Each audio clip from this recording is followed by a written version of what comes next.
ce que vous pensiez savoir sur l'affaire Blanche Candolo n'était qu'une partie de l'histoire?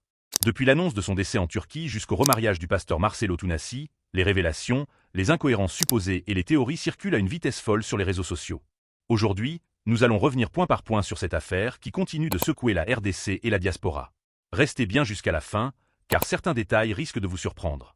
Si vous voulez des analyses claires, sans filtre et basées sur les faits relayés publiquement, abonnez-vous dès maintenant à la chaîne. Aimez la vidéo si vous voulez que la vérité éclate, et partagez-la autour de vous pour que le débat reste ouvert et respectueux. Un an après sa disparition, le nom de Blanche Candolo continue de faire trembler la République démocratique du Congo, et les questions sont aujourd'hui plus nombreuses que les réponses. Le 12 juin 2024, le pasteur Marcelo Tounassi annonce officiellement la mort de son épouse, Blanche Candolo, survenue en Turquie aux alentours de 12 heures. L'information tombe comme un choc.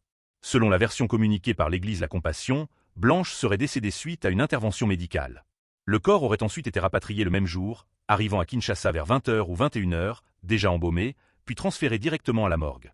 Très vite, l'émotion envahit les fidèles et une grande partie de l'opinion publique en RDC et dans la diaspora. La rapidité des démarches, décès à l'étranger, embaumement, formalités administratives et rapatriement en quelques heures, suscite néanmoins des interrogations. Certains internautes commencent déjà à relever des incohérences logistiques, tandis que d'autres appellent au respect du deuil et à la retenue. 4 à 5 jours après son décès, Blanche Candolo est inhumée à Kinshasa. Les obsèques attirent une foule immense composée de fidèles, de proches et de nombreuses personnalités religieuses. L'émotion est intense, mais certains détails marquent les esprits. Plusieurs témoins affirment avoir remarqué que le pasteur Marcelo Tounassi restait constamment proche du cercueil et que l'accès à celui-ci aurait été limité principalement aux membres proches de la famille. Cette gestion jugée stricte alimente discrètement les discussions. Sur les réseaux sociaux, certains commencent à évoquer des zones d'ombre, même si aucune preuve formelle ne vient appuyer ces soupçons à ce stade. Un an plus tard, le pasteur Marcelo Tounassi annonce officiellement son remariage à travers un communiqué diffusé à l'Église La Compassion. Tout ça, et nous tenons également à dire au peuple de Dieu que notre Père, l'apôtre Marcelo Tounassi, va se marier ce mercredi 23 juillet 2025. Ça sera à Bruxelles, en Belgique. Cette annonce agit comme un véritable catalyseur sur les réseaux sociaux. Pour une partie de l'opinion, ce remariage est perçu comme précipité, tandis que d'autres estiment qu'il s'agit d'un choix personnel légitime. Cependant, cette décision relance les débats autour des circonstances exactes de la mort de Blanche Candolo. Des internautes entreprennent alors ce qu'ils appellent des enquêtes indépendantes, analysant les déclarations passées, les vidéos des funérailles et les versions données publiquement. L'objectif affiché, vérifier si la cause du décès communiqué à l'époque correspond réellement aux faits. Écoutez ce que le pasteur Marcelo a raconté lors de son culte hier, je pense que c'est avant-hier, c'est hier dimanche, oui. Écoutez. Elle est partie en Turquie samedi, je l'ai suivi dimanche, on s'est rencontrés même avec papa à l'aéroport. Elle était déjà partie, elle me disait de venir, parce que pour son opération, il fallait que le mari signe. Et je suis arrivé, j'ai signé. Ici, c'est lui-même qui a raconté cela. Dans son culte de dimanche, hier, je pense, dimanche, oui. Il a dit que non, il était parti, Maman Blanche était partie en Turquie le samedi. Lui, il a suivi Maman Blanche le dimanche. Lui-même, il a dit ça. Personne n'a sorti des mots de sa bouche, lui-même. Et qu'il était même avec son père, papa. Papa, je ne sais pas si c'était papa spirituel, mais il était avec un papa. Le papa là, il est aussi témoin. Papa, on vous prend en témoin parce que lui-même, il a dit. Mais il a oublié qu'il nous avait dit quelque chose. On écoute maintenant l'autre version là, on écoute. Elle fête vendredi, samedi, elle prend l'avion. Dimanche, je viens, je prêche. Lundi, je la rejoins. J'atterris mardi. Directement, je vais à l'hôpital. On cause, on parle, on rigole. Je prie pour elle. Le pasteur Marcelo a oublié qu'il nous avait donné cette version. Là, c'est quand Maman Blanche était morte. Il nous a dit non, elle part là-bas en Turquie le samedi. Moi, les dimanches, je prêche, donc je pars pas. Le lundi, je prends l'avion. Les Français, il est simple. Hein? Puis j'atterris là-bas. Donc j'arrive là-bas, je la rejoins. C'est le verbe qu'il a utilisé. Le mardi. Maintenant, finalement, tu étais parti quand? Tu es arrivé là-bas combien de fois? Tantôt tu prends l'avion le dimanche, tu arrives le dimanche, tu es avec papa, tantôt tu arrives mardi, l'avion reste là-bas au ciel pendant 2 jours pour la Turquie. On parle bien de Kinshasa, Turquie. Hein. Et puis il arrive mardi et puis... Papa, toi-même tu donnes 15 milliards de versions. On n'a pas le droit de questionner vraiment, vraiment. Les Marcelins, les Marcelines, les moutons, je sais qu'on vous a demandé de défendre sur les réseaux sociaux. Vous allez venir pour insulter parce que la défense, imaginez, la défense des chrétiens, c'est les insultes. Vraiment. Mais vous-même, même si c'était le pasteur Marcelo qui était mort dans ce genre de circonstances, on allait toujours parler, on allait organiser des lives, on allait débattre, on allait questionner. C'est normal. Il est arrivé quand? Finalement, il arrive le dimanche, il va... Non, il arrive encore, il prend l'avion le lundi, il arrive... Vous êtes arrivé combien de fois en Turquie? Et pour Turquie, hein, Kinshasa, Turquie, il prend l'avion le lundi, et il était le dimanche, il descend le mardi. Non, il était venu le dimanche. Non, finalement, tu es venu combien de fois? C'est à ce moment que certaines théories particulièrement graves commencent à circuler. Parmi elles, l'accusation selon laquelle aurait été vendue en Turquie, pays réputé pour certaines interventions chirurgicales spécialisées. Il est important de préciser que ces allégations proviennent de réseaux sociaux et ne sont pas confirmées officiellement par des autorités compétentes. Contrôler tout le monde. Il me dit, mais comment ce Messie qui a perdu sa femme, mais il est toujours là. Il devait être à la maison. Il laissait une organisation de s'en occuper. Voilà. Mais il est toujours là. Alors, le Messie m'a dit, compte tenu de mon expérience, je me suis rendu compte qu'il y a quelque chose qui ne clochait pas. J'ai dit, mais comment ce pasteur est toujours là? Et par après, lorsqu'on a ouvert les cercueils, le Messie était là aussi. Et il a vu les corps. Il m'a dit, je ne crois même pas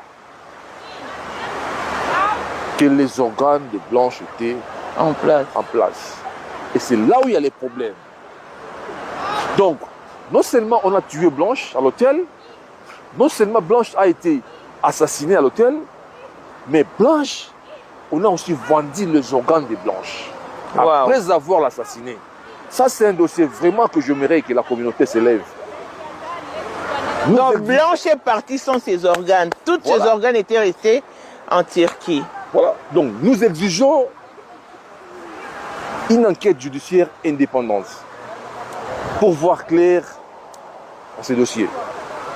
J'interpelle également les gouvernements, j'interpelle également le président de la République, son Excellence, de s'impliquer dans ces dossiers. Ça devient un dossier très sensible. Aujourd'hui, c'est Blanche qui est parti. Demain, ça sera une autre personne. Ainsi de suite. Nous demandons une justice vraie et une enquête indépendante pour ces dossiers. Voilà donc, j'aimerais qu'on ait une lumière sur ces dossiers. Après avoir perçu les 150 000 $ de sa famille paternelle, voilà. Blanche ne vous a-t-elle pas donné le détail de comment est-ce qu'elle a utilisé son argent? Non, mais, madame, Blanche, elle a remis les 100 000 $ à Marcelo, à monsieur Marcelo. Vous comprenez? Il dit à monsieur Marcelo, prends ces 100 000 $, ça c'est l'argent que Blanche a remis en espèces comme ça, après la vente de la parcelle. De Maître Kandolo. De Maître de Papa Kandolo, paix à son âme. Donc, Blanche a remis en espèces comme ça 100 000 $. Et d'abord, je profite même que nous puissions récupérer d'abord les 100 000 $. Même si nous allons négocier avec Marcelo, qu'il mette d'abord cet argent sur la table. Il dit non, voilà l'argent de votre fille, votre défunte fille, je vous remets ça d'abord. Mais puisqu'on nous a dit qu'avec ces 100 000 $, c'est ce qu'ils ont utilisé pour acheter les terrains de l'église de la Compassion. Mais si tel est le cas, qu'ils nous remettent l'argent, et l'église en question, qui en profite? C'est Marcelo et sa nouvelle femme. Voilà. Donc, si c'est le cas, donc ils nous remettent l'argent, les 100 000 $, qu'ils nous remettent ça. On a besoin de ça. Encore un petit point important. Est-ce que la parcelle que Blanche a offerte à votre maman, elle a acheté par l'argent qu'elle a perçu de son héritage ou avec l'argent du pasteur Marcelo? Parce que j'ai entendu quelqu'un dire, dire que la maman des Blanches habite dans l'une des parcelles de pasteur Marcelo. Donc ça sous-entend déjà quelque chose. Non, déjà que vous n'avez pas les documents, le livret parcellaire. Non, je vais rectifier une chose. Ce n'est pas l'une des parcelles de Marcelo, c'est l'une des parcelles que Blanche et Marcelo ont acheté. Ils ont acheté ensemble parce qu'ils sont travaillés. Vous savez, les gens ont tendance à minimiser. C'est comme si tout ce qu'ils ont eu, c'est Marcelo. Non. Je vous dis, tous les achats qu'ils ont faits, les achats parcellaires, je veux dire, c'est Blanche qui les faisait. C'est Blanche qui le faisait. Vous pouvez, je sais que tu es une grande dame dans ce domaine de la presse, madame. Tu peux investiguer. Vous allez voir que même au niveau du cadastre, c'est Blanche qui a signé. Qui signait. Amine, qui signait. Tous les documents, c'est Blanche qui signait. Donc, ce n'est pas que non, Marcelo, Aïs, ce soir-là, seul, non. Ils ont travaillé ensemble pour avoir ça. Voilà. Et vous n'avez pas une crainte, genre qu'une fois que maman sera peut-être plus là, que Marcelo vienne vous déguerpir? Puisque vous ne détenez pas les livrets des logeurs, c'est là où est basée mon inquiétude. D'abord, je crois que ces problèmes, c'est vraiment très important. Les avocats travaillent sur ça. Je ne vais pas encore commenter trop sur ces problèmes-là. Et nos avocats, ils travaillent sur ça. Voilà. Voilà la famille, on est là avec le grand frère de Blanche. C'est un dossier déchirant. C'est comme nous vous l'avions dit, que la cagnotte a été annoncée depuis avant-hier. Et un petit commentaire de votre part sur la cagnotte pourra aussi faire avancer les choses. Donc, mais moi, je pense que c'est la communauté. Si vous voulez le faire, c'est une façon de soutenir aussi. Hein. C'est vraiment une bonne chose. Je ne sais pas trop commenter sur ça, mais au moins, je vous dis merci. C'est quoi, c'est ça. Merci. Faisons avancer les choses et pour la pétition. Pour la pétition, les numéros, c'est, je crois, madame, vous allez communiquer les numéros. Oui. Et parce qu'il y a plusieurs pétitions. Et ici en Afrique du Sud également avec Maman International, il va vous annoncer les numéros où vous allez signer la pétition. Et évidemment en France aussi, il y a une pétition qui est déjà faite. Et voilà, donc vraiment venez nous soutenir, signer la pétition. Nous devons arriver, nous devons voir clair sur ce dossier. Nous voulons vraiment la lumière sur ce dossier. C'est vraiment, vraiment important. Aujourd'hui, c'est Blanche qui est partie. Demain, ça sera une autre personne. Donc moi, je demande votre contribution, votre vraiment soutien pour qu'il y ait la lumière dans ces problèmes. Voilà. Face à ces soupçons, un groupe de Congolais, notamment au sein de la diaspora, réclame publiquement l'exhumation du corps afin de procéder à une autopsie indépendante. Pensée qui est montée ce matin que je voulais partager avec vous. Est-ce que vous savez que si Maman Blanche était française, Marcelo, en ce moment, devait avoir des problèmes avec la justice? Parce que nous sommes là, nous faisons du bruit sur les réseaux sociaux, nous ne comprenons pas l'ampleur du problème. Maman Blanche est morte d'une mort mystérieuse. Une année seulement après sa mort, son mari se remarie. 3 mois après sa mort, son mari fiance une autre femme. Si Maman Blanche était française, des parents blancs, les parents de Maman Blanche allaient porter plainte à Marcelo, ouvrir un dossier à la justice, déterrer le corps de leur fille, faire l'autopsie pour découvrir réellement de quoi est morte cette femme. Parce que les Blancs allaient se dire non, c'est quand même un peu mystérieux de voir une personne qui aimait tant sa femme, juste 1 an après, 1 an même, c'est trop, 3 mois après la mort de cette dame, il fiance une autre femme. Yangui sur roche. Ils allaient fouiller dans cette histoire. Marcelo devait avoir énormément de problèmes au moment où nous parlons. Mais comme on est des Congolais, on est des Africains, on est ignorants, on est bêtes, on est faible, on est impuissant. Pire encore, ces pasteurs-là sont protégés par nos juridictions et nos pouvoirs en place. Donc ils sont intouchables. Ils ont le droit de faire tout ce qu'ils veulent sans être poursuivis. C'est vraiment triste. Dans cette histoire, la plus triste, c'est la maman de Blanche, Yakwael. Elle a tout perdu, ouais. Mais je donne l'entièreté de la faute à Maman Blanche parce qu'elle n'a pas su donner de la place et de la valeur à sa famille. Elle a mis son mari au-dessus de tout, ce qui a donné la force à cet homme de la trahir comme il l'a fait. Ça, c'est une pure trahison. C'est vraiment triste. Cela devrait nous éduquer. Cela devrait nous éduquer, nous les femmes qui sommes encore vivantes. Ne pensez pas que l'amour que vous donnez à vos maris, c'est le même amour que vos maris vous donnent. Il faut faire très attention quand vous allez dans vos foyers. Il ne faut pas lâcher votre famille. La famille, c'est un bouclier de protection. Nous nous en rendons pas compte. Hein. Nous nous en rendons pas compte quand nous agissons. Hein. Quand nous mettons nos maris au devant de tout, nous ne nous rendons pas compte de ce qui est la famille en réalité. La famille peut être un bouclier de protection, comme peut être aussi un moyen pour vous de vous perdre. Mais dans les deux cas, il est toujours important. Donc, c'était ça que je voulais partager avec vous ce matin.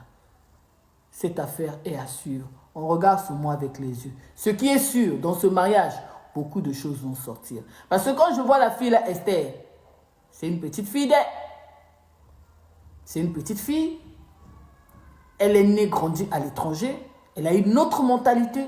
Donc, ce qui signifie que les dérapages que Marcelo avait l'habitude de faire avec Maman Blanche, il ne va pas se le permettre avec cette petite-là. On va voir. C'est une autre pénielle qui est en train de nous arriver comme ça. Leur objectif déclaré est d'établir de manière scientifique la cause réelle du décès. Jusqu'à présent, aucune décision judiciaire officielle n'a confirmé une telle procédure, ce qui maintient le climat d'incertitude. Un autre élément qui alimente les débats concerne les déclarations jugées contradictoires du pasteur Marcelo Tunasi. Certains extraits vidéo circulent en ligne et des internautes affirment y déceler des incohérences dans les explications données à différents moments. Ces analyses restent cependant subjectives et font l'objet d'interprétations diverses. Aujourd'hui, une partie de la population congolaise, en particulier au sein de la diaspora, demande que la justice fasse toute la lumière sur cette affaire, de manière équitable et transparente. Les amis, bonjour. Nalina Sengelo Moko. Autorité na biso ya mboka bandeko bolandela makamba justice. Tosenga s'il vous plaît na bolingo nzambe na bondele bino. Bozwa procès nanu ya pasteur Marcelo ya affaire Maman Blanche. Botia yango nanu ezra direct la télévision. Ce qui te dit que la minute au justice congolaise, l'État en général, bon va moyen zali na koko tout ça. S'il faut contribuer pour la direct ya procès wana. Nous allons contribuer. Pourquoi? Parce que pasteur Marcelo a porté bino justice buzoba. Bino bobengisi pasteur pour na usage de faux ya ba document ya ba acte de décès. Bozana ba acte de décès mi balé Maman Blanche. Et luana yi. Mon sous ya Turquie. Mon sous ya RDC. Mais il y a la carte de prédication à hauteur le bini bino. Pour aller justifier les biens que j'ai gagnés par la sueur de mon front. Est-ce que vous comprenez un peu ça? De quoi ça s'agit? Congo, c'est un grand pays. Tu as dit que l'Afrique est un pays à la corruption, tout ça. Mais il y a des dossiers où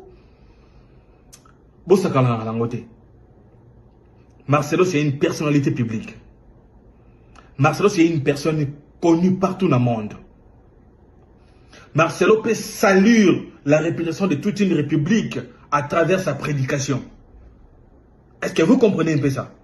Donc, quand vous avez Marcelo, Pona, Yakanyaka, tout ça, vous devez penser à la république. Aujourd'hui, on est content. Willingoma est mort. Oui, c'est normal. Les prochains, c'est Nanga. Les prochains, c'est l'autre. Tous les rebelles, Ozoboma congolais, il faut qu'il y ait. Mais non, à part Obazali front, mais il y a des gens qui les font dans des familles. Il y a des gens tout ça, Bazali na Ramokona Willingoma, Nanga, tout ça. Donc, ceux qui Marcelo n'a affaire au Abimi gagnant, gloire à Dieu. Mais ceux qui allaient impliquer dans l'affaire Oyo, allaient Marcelo, comment dirais-je, Marcelo Ngoma. Alors, s'il vous plaît, la justice congolaise, Tobon de Libino, vous va procéder, vous tiens mon télévision. Nous devons vérifier quelque chose. Nous devons vérifier quelque chose. Merci. D'autres rappellent que seule une enquête officielle peut établir la vérité et que les accusations non vérifiées peuvent nuire gravement à des personnes et à des familles déjà éprouvées. L'affaire Blanche Candolo demeure donc entourée de nombreuses interrogations, entre émotions, soupçons et appels à la justice. Ce qui est certain, c'est que le débat continue d'animer les réseaux sociaux et l'opinion publique. Maintenant, j'aimerais connaître votre avis. Selon vous, faut-il ouvrir une enquête indépendante pour clarifier définitivement cette affaire? Donnez votre point de vue en commentaire.